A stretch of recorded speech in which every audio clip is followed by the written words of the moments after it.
Do I really have to comment on last week's IndyCar and NASCAR work? Why should I when every sports show in the USA already did? You know what went on, right?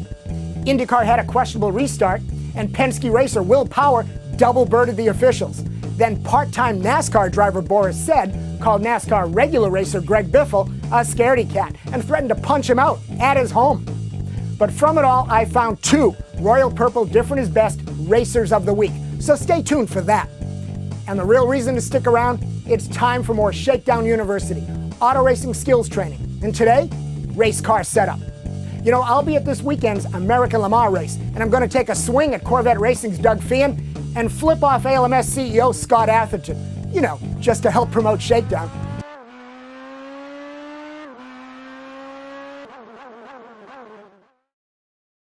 Next generation of performance is here. Royal Purple's new high-performance street motor oil, HPS. Fortified with zinc phosphorus anti-wear protection, HPS exceeds the demands of high-performance and modified engines. Magnified, HPS improves metal surfaces for longer engine life. HPS's high film strength frees up more power, reduces heat and wear, plus provides greater protection. The next generation of performance is here with HPS from Royal Purple, the performance oil that outperforms. Let's do the Royal Purple Different is Best Double Racers of the Week right now. Number one is Danica Patrick. Yes, the IndyCar damp track restart was a questionable call. And yes, all the racers were screaming into their radios saying conditions were not green flag good. But it was only Danica that spun. She was the difference maker. Only she did not adapt her throttle control to the situation. One way or another, she's going to kill IndyCar all on her own, with her driving or her leaving for NASCAR. Speaking of which, Different is Best Racer of the Week number two is Boris Said's NASCAR helmet.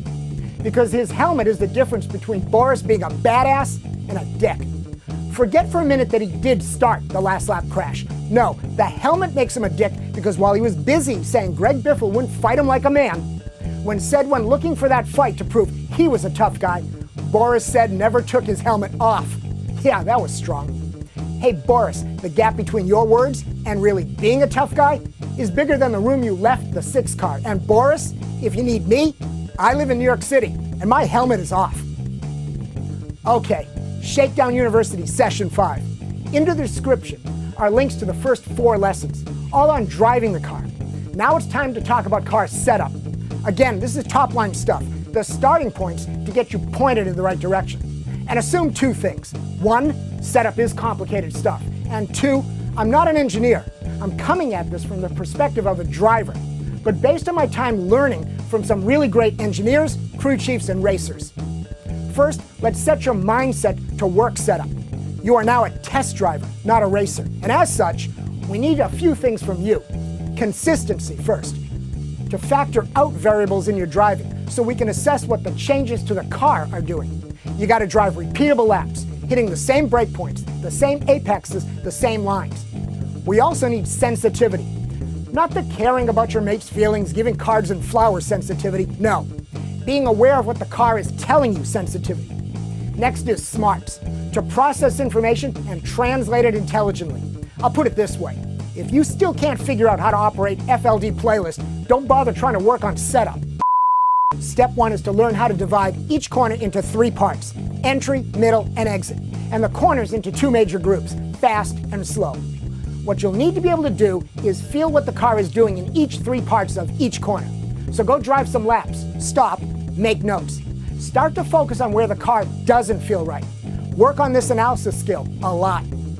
Try to feel for a few things: understeer, oversteer, balance, grip, turn in, and power down.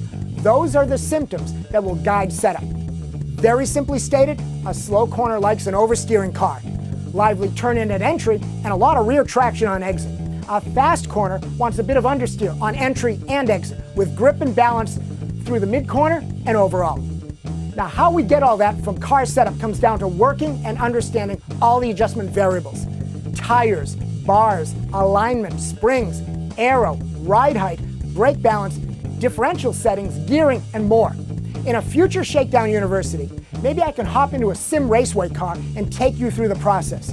It's one reason we want Sim Raceway as a Shakedown sponsor, to show you stuff. And for sure in the future, we will cover what each of the adjustables does to the car. But for now, think this. Here's your car. Springs are to control big pitches. Shocks are for refinement. Bars are for roll. Alignment is for rotation. And aero is the band-aid or the ultimate fix. For now, approach setup this way.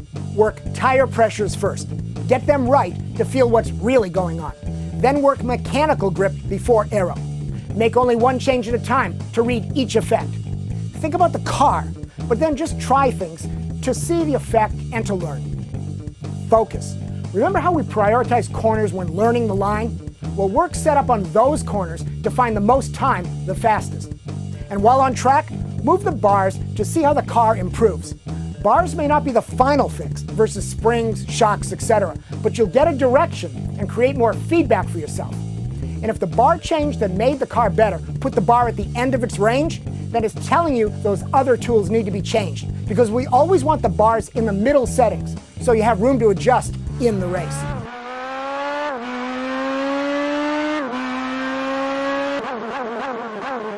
Working setup is complicated. Just take it a step at a time, feel what the car is doing, learn how changes affect the car. We're here to help. That's why you'll keep coming back to Shakedown, right?